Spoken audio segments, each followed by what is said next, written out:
নজর রাখবো পরবর্তী খবরে। দুর্গাপুরে ব্যস্ত রাস্তায় ফনা তুলে বিষধর সাপ। ব্যস্ত রাস্তায় সাপ দেখে থমকে গেল যান চলাচল। নেউল ও সাপের লড়াই দুর্গাপুরে। নেউল ও সাপের লড়াই দুর্গাপুরের ব্যস্ত সিটি সেন্টারের রাস্তায়। বাসকর্মীর উদ্যোগে আহত সাপ উদ্ধার। ব্যস্ত রাস্তায় সাপ দেখে থমকে যান সকলে। দুর্গাপুরে ব্যস্ত রাস্তায় ফনা তুলে বিষধর সাপ। দুর্গাপুরের সিটি সেন্টারের ঘটনা। নেউল ও সাপের লড়াই দুর্গাপুরের ব্যস্ত সিটি সেন্টারের রাস্তায়। দেখতে পাচ্ছেন সেই ছবি। এখন দুর্গাপুরের ব্যস্ত রাস্তায় ফনা তুলে বিষধর সাপ। ব্যস্ত রাস্তায় সাপ দেখে থমকে গেল যান চলাচল। নেউল ও সাপের লড়াই দুর্গাপুরের ব্যস্ত সিটি সেন্টারের রাস্তায়। ব্যস্ত বাস কর্মীর উদ্যোগেই কিন্তু আহত সাপ উদ্ধার। বাস কর্মী নিজ উদ্যোগে সেই আহত সাপকে উদ্ধার করেন এবং তারপরে ছোপে ছেড়ে দেওয়া হয় তাকে। ব্যস্ত রাস্তায় সাপ দেখে থমকে যায় যান চলাচল। দুর্গাপুরের ঘটনা। নেউল ও সাপের লড়াই দুর্গাপুরের ব্যস্ত সিটি সেন্টারের রাস্তায়। সেখানে ফনা তুলে রয়েছে সেই সাপ। সেই ছবি দেখতে পাচ্ছেন কলকাতা টিভিতে। বাস কর্মীর উদ্যোগেই কিন্তু সেই সাপকে, বিষধর সাপকে উদ্ধার করা হয়।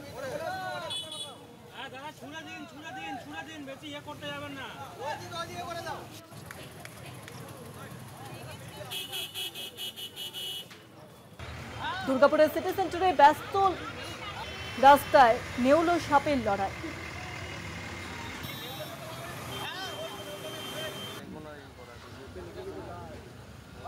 ব্যস্ত রাস্তায় সাপ দেখে থমকে যায় যান চলাচল। দেখাচ্ছি আপনাদেরকে সেই হাড় হিট করা ছবি।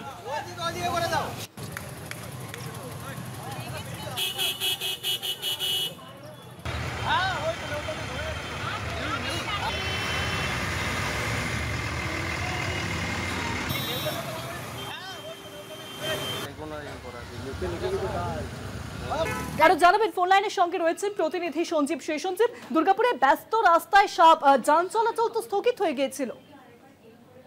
হ্যাঁ, সেই মুহূর্তে বেশ কিছুক্ষণের জন্য যান চলাচল স্থগিত হয়ে যায় শুভাঙ্গী। তার কারণ হচ্ছে যে দুর্গাপুরের সিটি সেন্টার বাস স্ট্যান্ড ঢোকার মুখেই সিটি সেন্টার চার্জ রয়েছে। সেই চার্জের মাথায় একটি বিষয়, কোনো কারণে যোগাযোগ বিচ্ছিন্ন হয়েছে আমাদের প্রতিনিধির সঙ্গে। আমরা আবারও যোগাযোগ করার চেষ্টা করব।